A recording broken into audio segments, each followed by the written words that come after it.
Everyone has heard jokes about hospital food, but to the frail elderly, proper nutrition and hydration is no laughing matter. Good nutrition helps fight infection and heal tissues. For elderly patients, adequate nutrition and hydration can also help prevent confusion. Even patients who describe proper eating habits may be dehydrated or malnourished on admission. Both states can lead to a host of health problems. The goal of the Feeding Assistance Program is to try to maintain the older person's nutritional status throughout hospitalization. In the elderly patients, it's really important to maintain their nutritional status. For one thing, eating is comfort to them. There are several different levels of feeding assistance that we have in the Elder Life program, and they range anything from just companionship to setup during meals, which means that the volunteers will just assist with opening containers, laying out the silverware, laying things out so that it's easier for the older person to work with. Cutting up some food might be another setup activity. And then there's other gradations where they can provide just minimal assistance or more assistance, and then a full feed where the patient is actually completely fed by the volunteer. 90% of our patients fall in the category of just encouragement. And what the volunteer does is provides a setting where it's more like a natural eating situation. Within all 4 levels of feeding assistance, volunteers can perform a number of tasks to help patients. One of the simplest tasks is helping patients make food selections from the hospital menu. Many elderly patients make random selections or no selections at all simply because they have difficulty reading or even reaching the menus. Volunteers can help be sure patients' special dietary preferences are met by notifying the Hospital Elder Life Program staff or floor dietitian.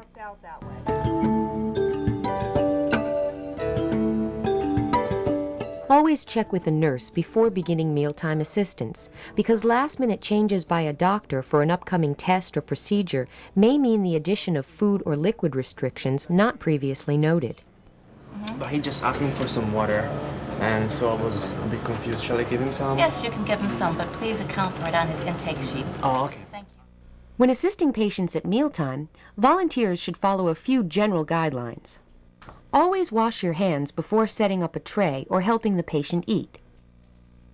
And be sure to check the items on the tray against the menu. Is all of this for me? Well, let me check, Mrs. Mosley. I'll look at your menu here. And yes, your name's on it and all the things you've checked, so anything on here is for you. If the patient wears glasses, make sure the patient has them on. Seeing better makes selecting what to eat easier and feels more normal. Do you have your dentures in, Mrs. Mosley? Okay, good. Likewise, if the patient wears dentures, encourage them to put them in. Ask for a nurse's assistance if necessary. Patients may not have had time to get their dentures before coming to the hospital, and if friends or family have not yet brought them, the volunteer can see that soft food is brought in. If a patient is wearing oxygen prongs, this does not interfere with feeding, and they should not be removed. However, if the patient is receiving oxygen through a mask, check with the nurse before removing it. Explain what you're going to do while you assist. This is an easy way to keep conversation going. Let me straighten your pillow out a little bit so that you're sitting up a little bit. Volunteers should help patients to sit as upright as possible, whether in a bed or in a chair, to minimize the risk of choking.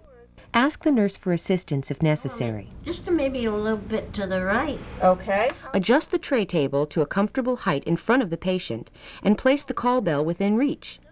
Okay, I'm going to move it down closer so that you can reach it with your hand. Then I'll pin it to the sheet. Here you go.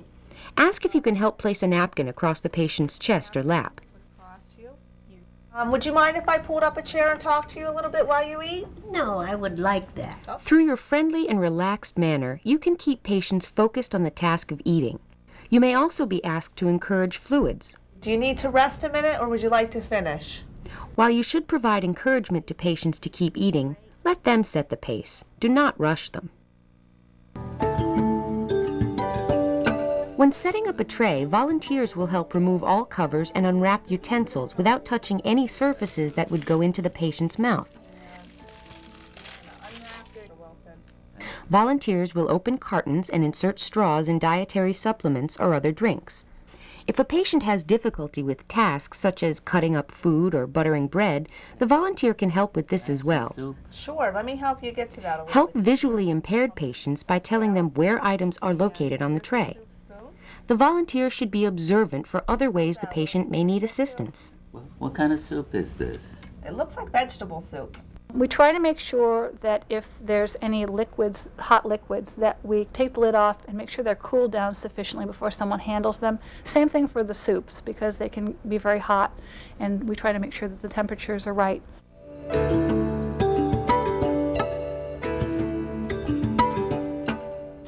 Throughout the meal, volunteers should be seated facing the patient at about eye level. This provides a better atmosphere for companionship and conversation. But even conversation has to be conducted in such a way that the patient will not choke. Don't ask questions or cause patients to laugh while they have food in their mouths. Be sure to give the patient time to chew and swallow.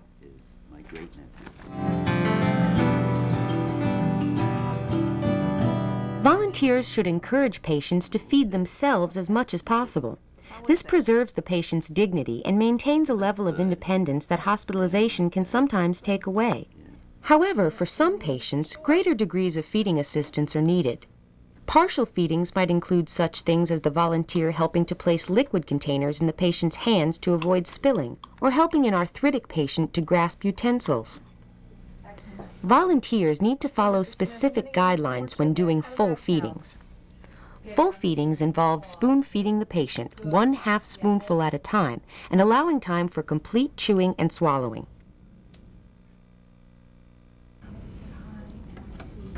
Would you like to try a little bit of your vegetables?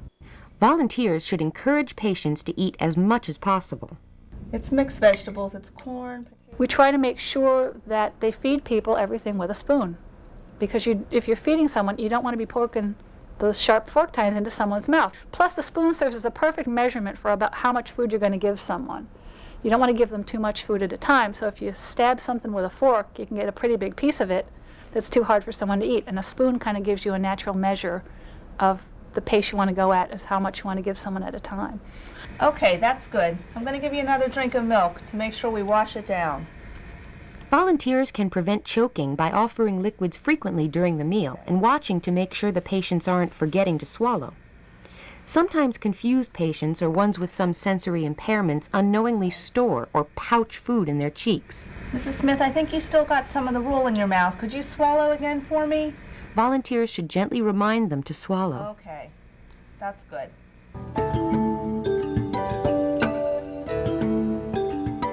Mr. Wilson, you've finished your milk, and it would be good if you could drink some more. Can I put the apple juice in a cup for you? Dehydration is a common problem among the hospitalized elderly. Instructions for some patients may direct volunteers to encourage the patients to drink several cups of fluid during their shift. Volunteers can further help by documenting how much the patient eats and drinks. You know, there's always water in the water pitcher by your bed. Oh, yes. Sometimes we're asked to record exactly how much they ate, because there's a concern that the person is not eating. So that's, of course, also that's really helpful on the, sort of this pure medical side. Person only ate half of the mashed potatoes and wouldn't drink anything. If we see any problems with appetite, the patient stops eating, we want to make sure we document that, because nutrition is critical, and we don't want the patient to be undernourished or moving into a status of malnutrition. So we need to document that very, very carefully. During the meal, if the patient has difficulty swallowing, appears to be coughing more frequently, or is short of breath, the patient may be choking. It's important to get help immediately if you think a patient is choking. Use the call bell to get help, remove the tray, and stay with the patient until help arrives. What's going on, Mrs. Smith? She was eating and I think she's choking. Spit it up, spit it up, spit it up. Okay. Notify a nurse for any problems that occur during feeding, such as difficulty swallowing, spills, or poor intake. That was good, but I've had enough. Okay, Mr. Wilson, you did pretty good. When the meal is over, volunteers should help patients wipe their hands and mouths and assist them in moving back to the bed if they want to. Step back and just sit on the side of the bed first. Make sure the call bell is within the patient's reach. And can I get you anything else? Oh, no, I just want to rest. Okay, you take care. Yes. Okay. Thank you. Volunteers should also wash their own hands before leaving. It's been wonderful for me to have all the support in this program with the volunteers and everybody doing little things to make my job easier, to make sure that everybody's getting the right diet or the right plan of care. Volunteer feeding programs have been proven effective in improving the nutritional and hydration status of frail elderly patients. Programs such as this help the patient's recovery and prevent physical and mental decline. You need to remember that every bite counts and that your help can make a difference.